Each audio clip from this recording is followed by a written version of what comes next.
Hello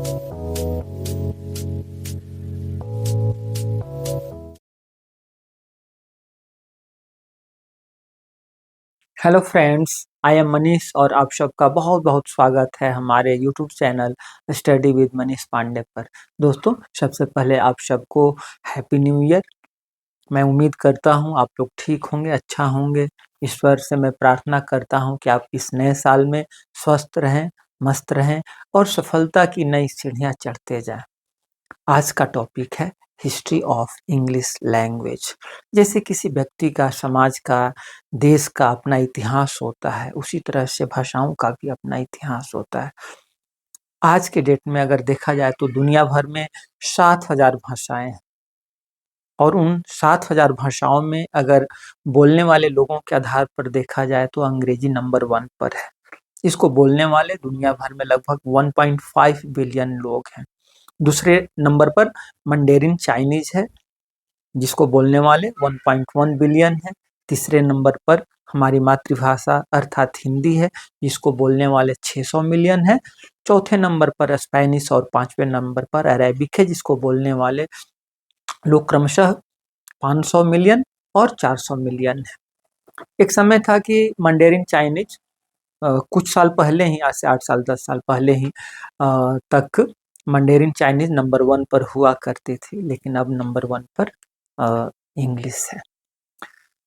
English आज तो जहाँ देखते हैं अंग्रेजी है, अंग्रेजी अंग्रेजी में संसार हो गया है। आर्ट एंड कल्चर हो, लिटरेचर हो, साइंस हो, इंजीनियरिंग हो, मतलब हम कह सकते हैं कि जो भी क्षेत्र हम देखें वहाँ अंग्रेजी का दबदबा है।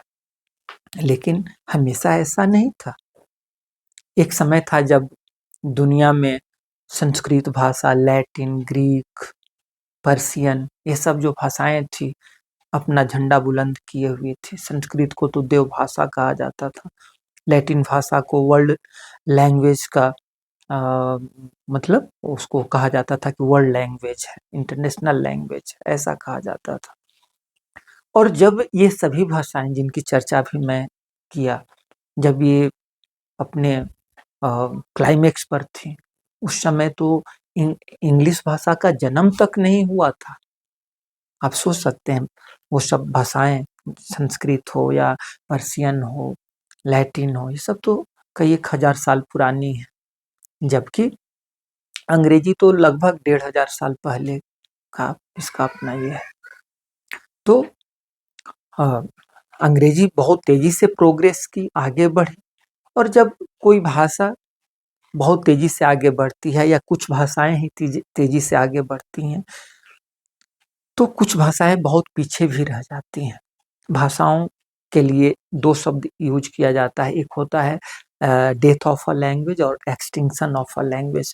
तो आज के डेट में जैसा कि रिपोर्ट है, लगभग 40% जो भाषाएं हैं, अर्थात 7,000 में से 40% जो भाषाएं हो, या तो डेथ या फिर एक्सटिंक्शन के कगार पर है।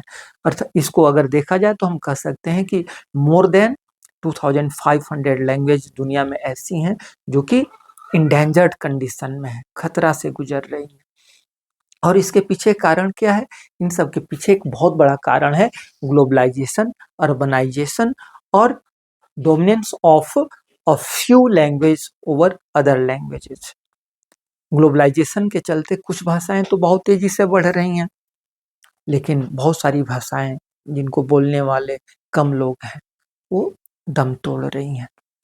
कुछ लैंग्वेज की यहाँ चर्चा मैं किया हूँ, जैसे जापान की ऐनो है, बहुत खराब कंडीशन में है।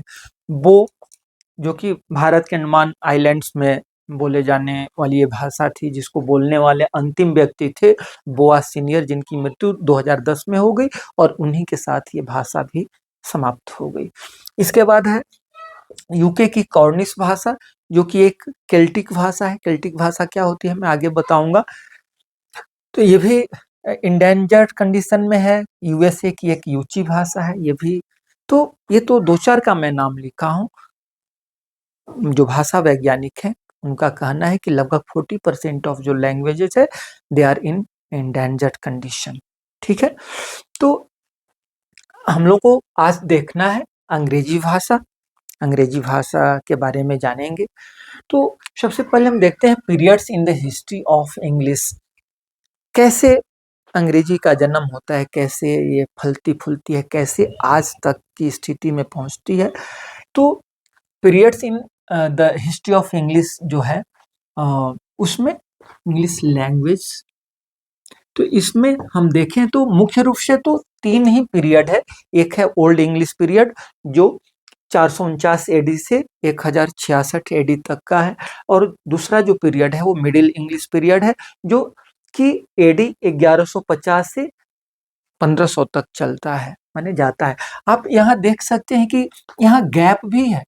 ओल्ड इंग्लिश पीरियड तो 1066 में खत्म हो जाता है, तो मिडिल इंग्लिश तो आगे से ही चालू हो जाना चाहिए था, लेकिन 1066 से चालू ना होकर के 1150 से चालू होता है। इसके पीछे बहुत बड़ा कारण है, मैं आगे चर्चा करूंगा। इसके बाद जो मॉडर्न इंग्लिश है, मॉडर्न इंग्लिश का जो पीरियड है वो 1500 से लेकर के अब तक माना जाता है। हाँ, इसमें कुछ मॉडर्न जो लिंग्विस्टिक्स हैं, जो क्या कहते हैं, आधुनिक जो भाषा वैज्ञानिक है, वो कहते हैं कि मॉडर्न इंग्लिश को दो पार्ट में बांट देना चाहिए। कौन कौन पार्ट में? तो एक में मॉडर्न इंग्लिश में एडी 1500 से एडी 1900 तक, मतलब 19वीं शताब्दी तक रखना चाहिए। और 19वीं शताब्दी के बाद का जो इंग्लिश है उसको न्यू इंग्लिशेज का दौर कहा जा रहा है। क्यों नए अंग्रेजी का दौर कहा जा रहा है? क्योंकि आप जानते हैं कि अंग्रेज लोग दुनिया के सबसे बड़े कॉलोनाइजर थे। कहा जाता था कि अंग्रेजों का सूरज कभी अस्त ही नहीं होता है। पूरे ग्लोब पर देखा जाए तो अमेरिका, ऑस्ट्रेलिया, चाइना, इंडिया, हर जगह उनका राज्य साम्राज्य फैला हुआ था। तो जहां जहां ये शासन करने गए, तो आदमी जब कहीं जाता है तो अपनी भाषा भी लेके जाता है।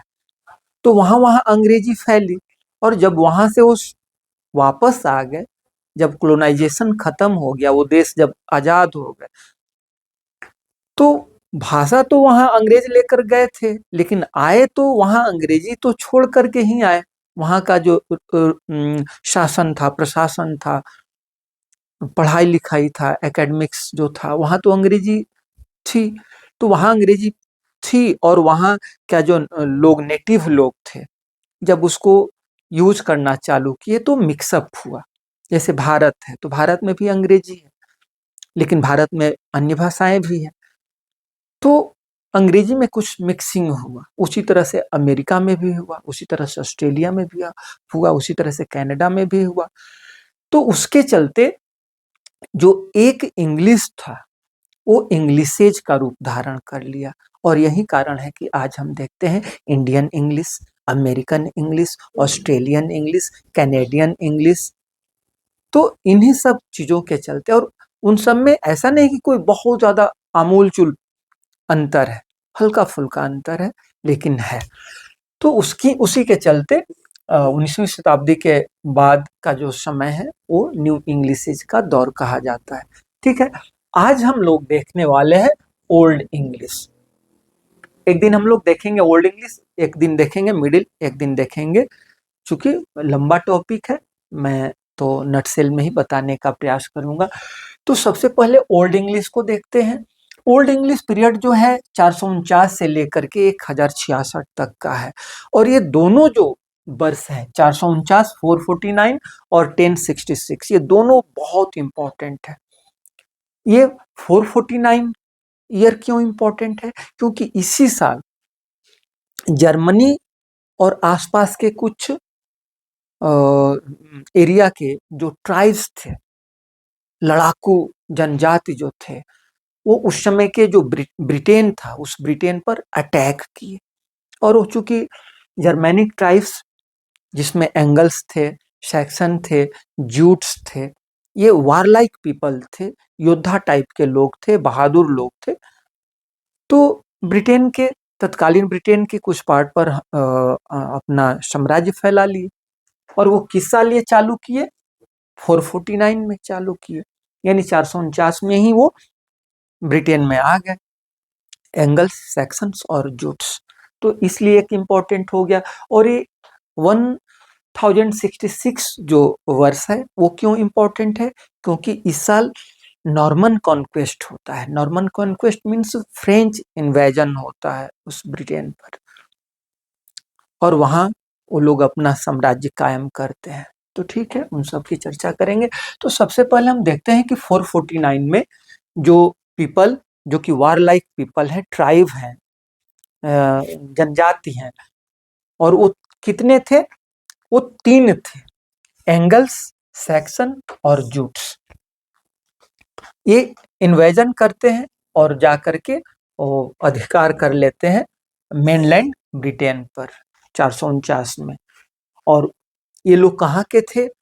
वो लोग डेनमार्क, जो आज का डेनमार्क है, जर्मनी है, हॉलैंड है, यहीं के लोग थे। वहां अपना अधिकार कर लेते हैं, और चूंकि अधिकार कर लेते हैं और उनका पॉलिटिकल अंडरस्टैंडिंग बहुत अच्छा था, राजनीतिक समझ बहुत अच्छा था, इसलिए वहाँ का जो शासन है वो भी उनके हाथ में चला जाता है। जब शासन चला जाता है तो क्या होता है? जब किसी देश का शासन ही किसी नए आदमी के हाथ में आ जाएगा, तो वो जो नया आदमी है, जो कि दूसरे देश का है, वो अपना भाषा, अपना सभ्यता, संस्कृति, हर चीज उस नए जगह के लोगों पर थोपेगा। तो ठीक यही हुआ। एंगल सेक्शन जूट से लोग क्या किए?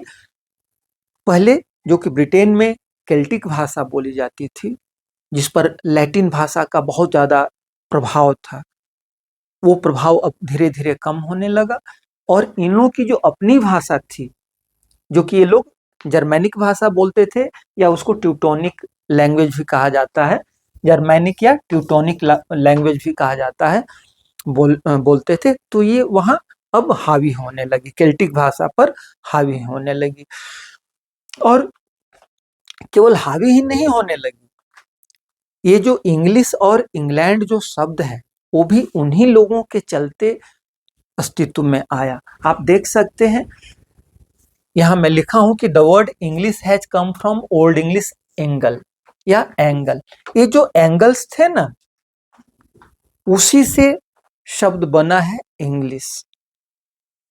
ओल्ड इंग्लिश जो इंगल है, इंगल से इंग्लिश हो गया। और इंगल किससे संबंधित है? एंगल से। और एंगल कौन थे? वो जर्मैनिक ट्राइब्स थे। और वही नहीं, 1000 के बाद, एडी 1000 के बाद, पहले तो एंग्लिसिन वहां शब्द यूज किया गया, जिस क्षेत्र में इन लोगों का अपना शासन था, प्रशासन था, दबदबा था, उस एरिया को ये लोग एंग्लिसिन कहते थे। एंग्लिसिन का मतलब होता है लैंड ऑफ एंगल्स, या नहीं, एंग्लिसिन का अर्थ होता है द रेस ऑफ एंगल्स। और वही जो एंग्लिसिन है, आगे चल करके 1000 साल के बाद वो क्या हो जाता है? इंग्ला लैंड हो जाता है। और इंग्ला लैंड मतलब land of angles. Land of angles मतलब एंगल्स की धरती। और ये एंगल्स कौन थे? तो एंगल लोग वही थे, एंगल सेक्शन जो हम पढ़ रहे हैं। तो इस तरह से हम कह सकते हैं कि अंग्रेजी मतलब इंग्लिश और इंग्लैंड, ये दोनों के दोनों शब्द इंग्लिश भाषा के है ही नहीं, ये तो जर्मैनिक वर्ड है ना। और जैसा कि मैं बताया कि लीडरशिप जो है इनके हाथ में आ गया, तो एक तरह से कहिए कि इंग्लैंड का पूरा फेस ही चेंज हो गया। कैसे चेंज हुआ, आगे के वीडियो में हम देखते हैं। आगे देखते हैं कि कैसे वो क्या क्या प्रभाव डाले, भाषा पर कैसे प्रभाव डाले।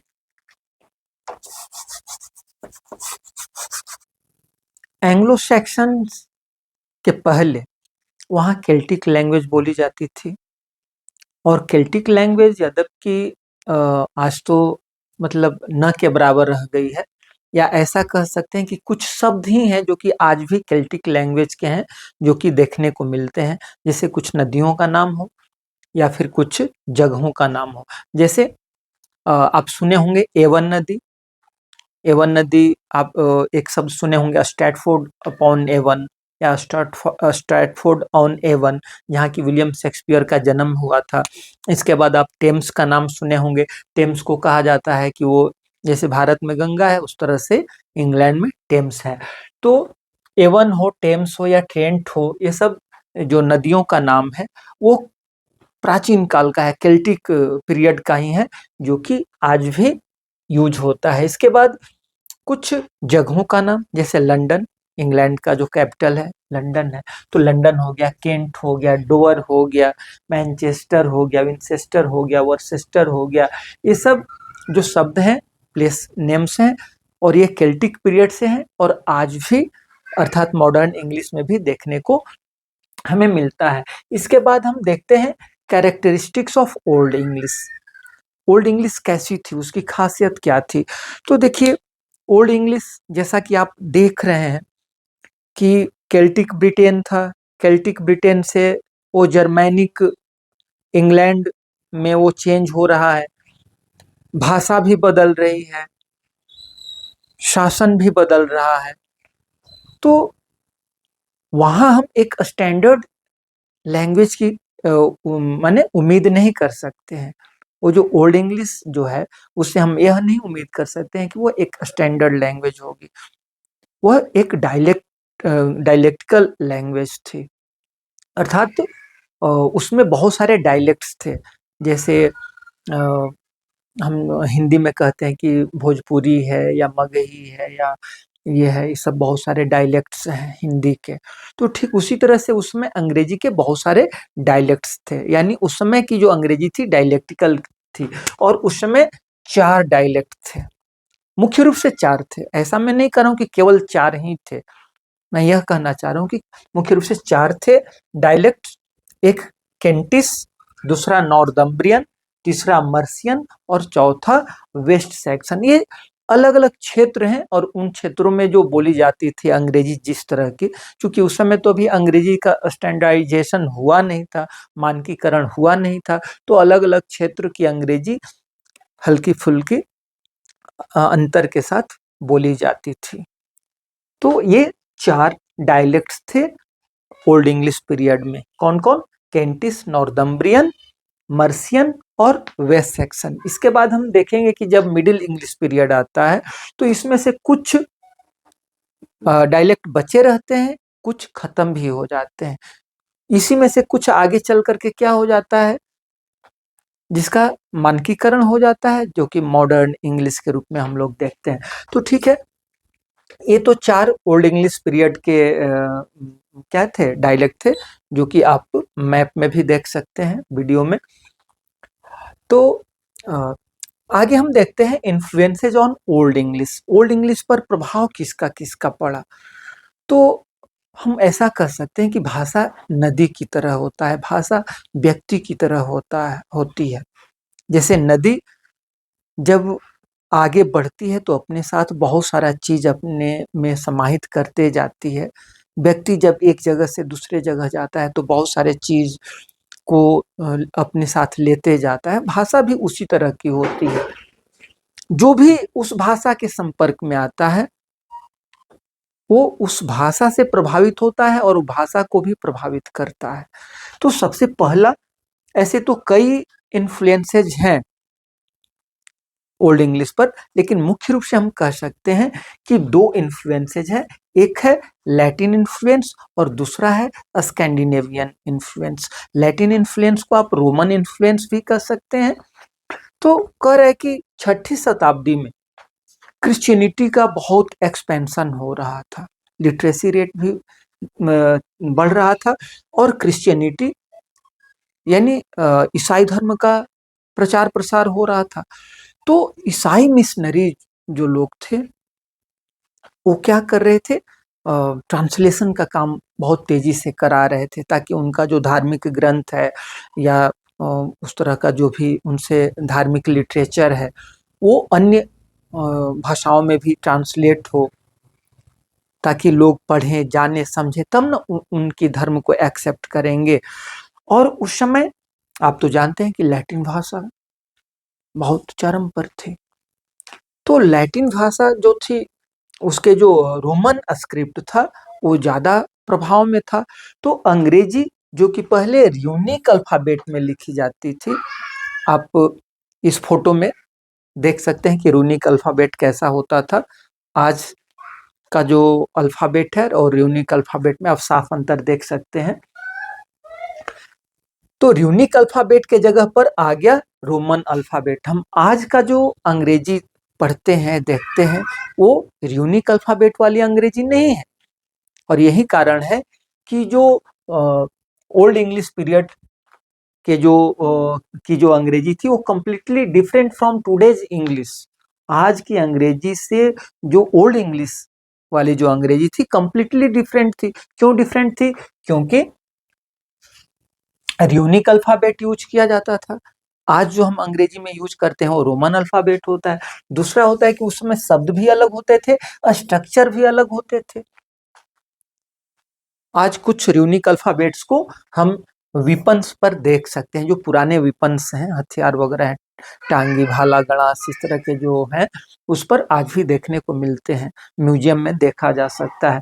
तो जो यूनिक अल्फाबेट यूज होता था अंग्रेजी में, लैटिन इन्फ्लुएंस के कारण वहाँ रोमन अल्फाबेट यूज होने लगा।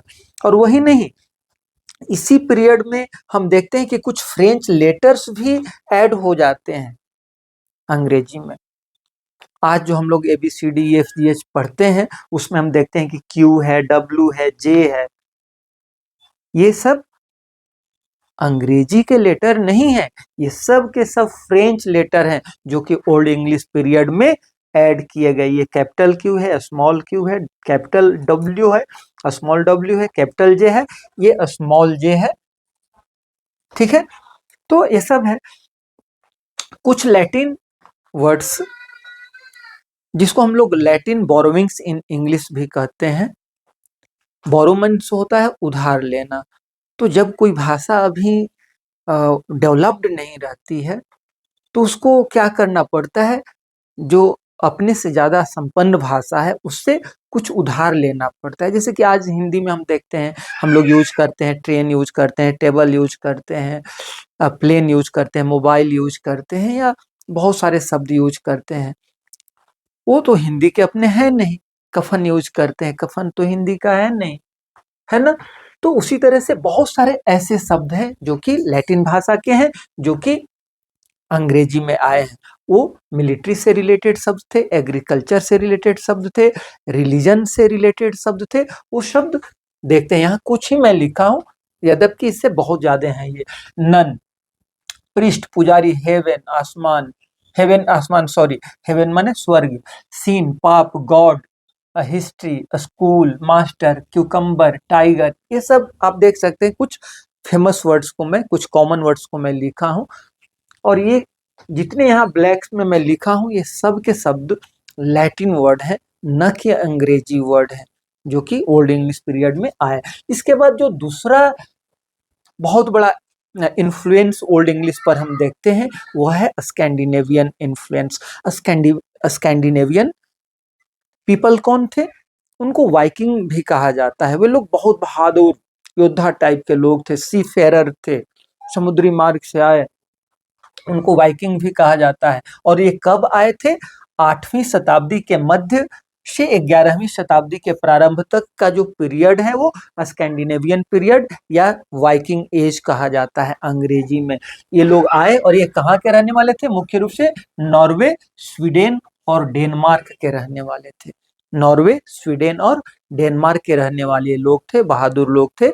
ये लगभग 250 साल तक रहे, और जब रहे तो इनका भी प्रभाव अंग्रेजी पर देखने को मिलेगी। कुछ शब्द जो इम्पोर्टेंट है उसको मैं यहाँ लिखा हूं, आप देख सकते हैं। जैसे वीक, कमजोर, एग, अंडा, विंडो, खिड़की, नाइफ, चाकू, बर्थ, जन्म, बैंक, तट, किनारा, कॉल, कॉल करना, give, get, guess, root, seat, sister, sky, tight, ये सब जो शब्द हैं ये सब स्कैंडिनेवियन शब्द हैं।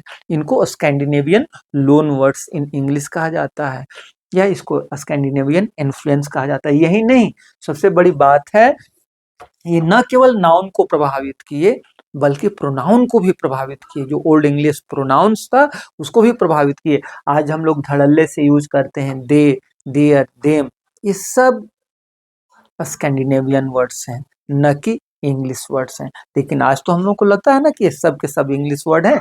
और एक तो सबसे बड़ी बात मैं यहाँ बताना चाहूंगा कि वाइकिंग जो पीपल थे ओल्ड इंग्लिश के वर्ब को भी प्रभावित किए। आज हम देखते हैं are, A R E, are जो शब्द है जो कि वर्ब टू बी का प्लूरल माना जाता है, यह तो इंग्लिश वर्ड है ही नहीं, ये तो स्कैंडिनेवियन वर्ड है। लेकिन आज हम लोग को पता तक नहीं चलता है। तो ये था स्कैंडिनेवियन इन्फ्लुएंस और Latin influence on old English. अब हम थोड़ा देखेंगे कि ओल्ड इंग्लिश पीरियड में लिटरेचर कौन कौन लिखा गया, किस तरह की कविता होती थी, क्या होता था। ऐसे तो बहुत कम ही मिल पाए हैं, बहुत कम ही मैन्युस्क्रिप्ट मिल पाए हैं, लेकिन उनकी चर्चा अब आगे करते हैं।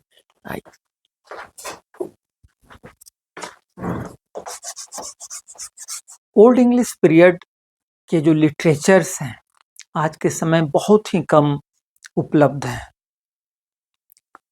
कुछ थोड़े से ही हैं जो कि उपलब्ध हैं, उसमें से कुछ ऐसे हैं जो कि पांडुलिपि के रूप में भी हैं। उन पांडुलिपियों की अगर चर्चा मैं करना चाहूँ तो पहले मैं कह सकता हूँ द बेवुल्फ जो है, the Beowulf, the Junius, the Exeter book और द वर्सिली बुक, ये चार जो है रचनाएं जो कि मैन्युस्क्रिप्ट के रूप में आज भी अवेलेबल है। पहले तो अलग अलग जगह पर थे, लेकिन आज के डेट में ये सभी के सभी जो चार जो मैन्युस्क्रिप्ट हैं वो कहाँ है? ब्रिटिश म्यूजियम में है।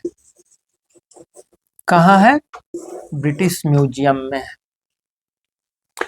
इससे पहले ये किसके पास थे? ये सर रॉबर्ट कॉटन के म्यूजियम में थे। बहुत बड़े विद्वान हुए सर रॉबर्ट कॉटन, उनके म्यूजियम में थी।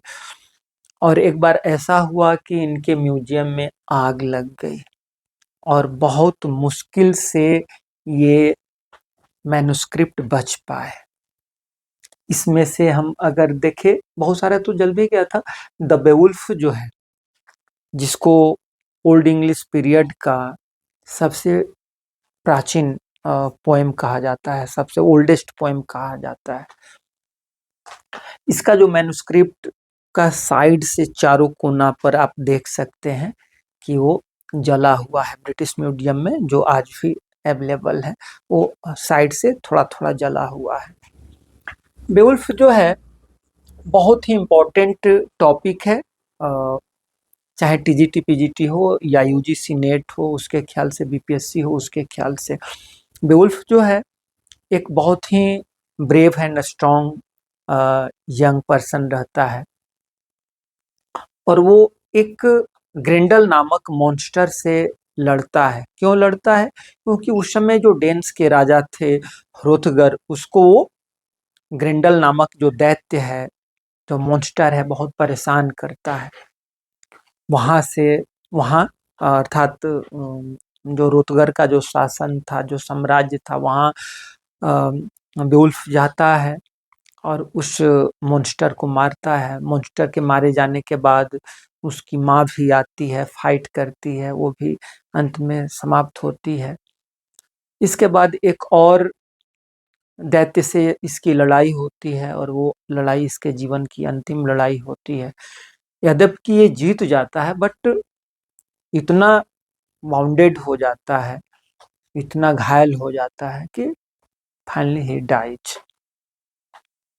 तो बेवुल्फ जो है बहुत फेमस है, और इसको किसने लिखा है यह किसी को पता नहीं है।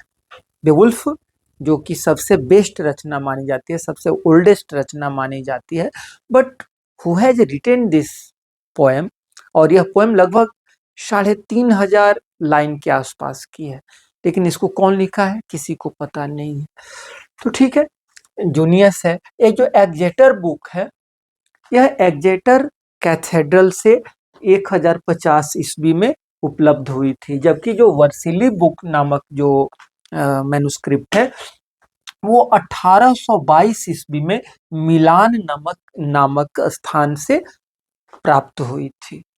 और ये सब एक समय सर रॉबर्ट कॉटन के ही म्यूजियम में रहा करते थे, लेकिन अब वो कहाँ है? ब्रिटिश म्यूजियम में। ठीक है। इसके अलावा और भी कुछ फेमस रचनाएं हैं, पोएम्स हैं उस पीरियड के, जैसे विटसीथ है, जेनेसिस ए और बी है, द वांडरर है, द सीफेरर है। ये सब बहुत फेमस उस समय के हैं। उस समय के कुछ फेमस कवियों की मैं बात करूं तो सिनेवुल्फ और कैडमन है।